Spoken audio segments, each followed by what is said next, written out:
Oi pessoal, eu sou a Jana Rabelo e eu tô aqui salvando a sua redação do Enem. Na verdade, no tema desta semana eu tô salvando a sua vida, meu amigo. Por quê? Se este tema cair, eu tenho certeza que não cairá só o tema, cairão lágrimas na prova. O tema é a importância do patrimônio histórico e cultural no Brasil. E por que cairão lágrimas?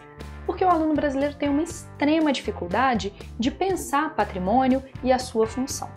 Portanto, já deixa um like preventivo aqui nesse canal, porque eu tenho certeza que você vai sair daqui hoje com essa redação pronta.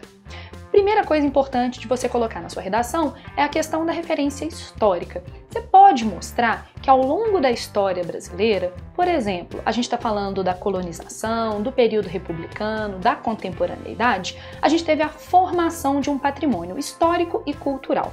Ou seja, a gente tem uma série de monumentos, hábitos, formas de se comportar em sociedade que devem ser preservados para preservar a identidade brasileira. Caso você esteja falando sobre identidade brasileira, é legal anotar dois grandes autores que pensaram a chamada brasilidade, o que faz o brasileiro ser brasileiro.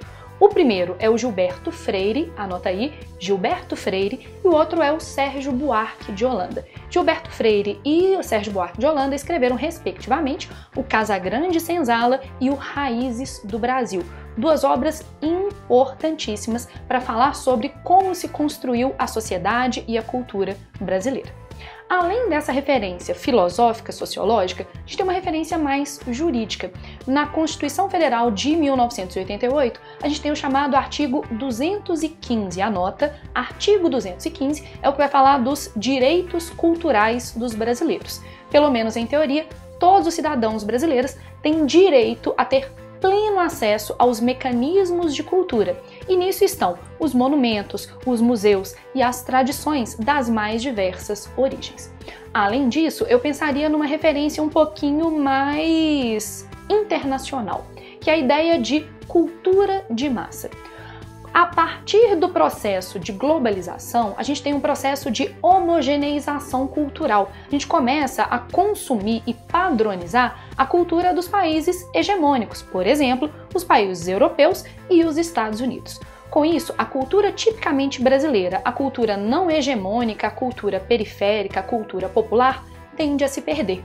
E nessa perspectiva, o patrimônio histórico e cultural, os museus, o tombamento do que a gente chama de patrimônio material, concreto, e imaterial, os modos de fazer, isso é tudo importante para que a gente não perca a chamada brasilidade. Então olha que massa, você pode pegar uma referência, a ideia de cultura de massa, a ideia da gente massificar os mecanismos e os bens culturais e mostrar que a partir da abrangência dessa cultura de massa, eu preciso valorizar e proteger a identidade nacional. E você vai usar lá o Gilberto Freire e também o Sérgio Buarque de Holanda para fundamentar que existe uma brasilidade, uma cultura tipicamente brasileira.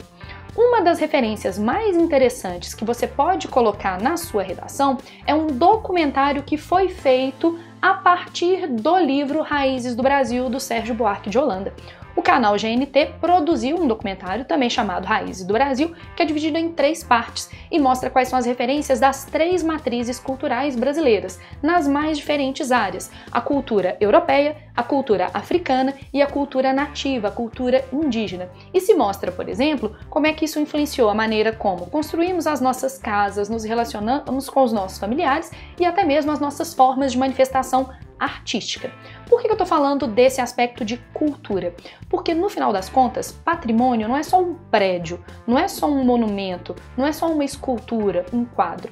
Patrimônio pode ser imaterial. A maneira como nós comemos, como produzimos a arte, as manifestações culturais menos palpáveis também são cultura. A gente pode pensar, por exemplo, que o frevo é patrimônio brasileiro. E o frevo não é um objeto, é um jeito de dançar combinado a uma música.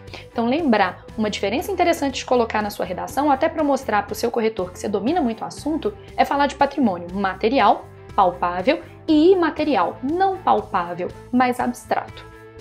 Espero que eu tenha salvado a sua redação, a sua alma, a sua mente e o patrimônio cultural.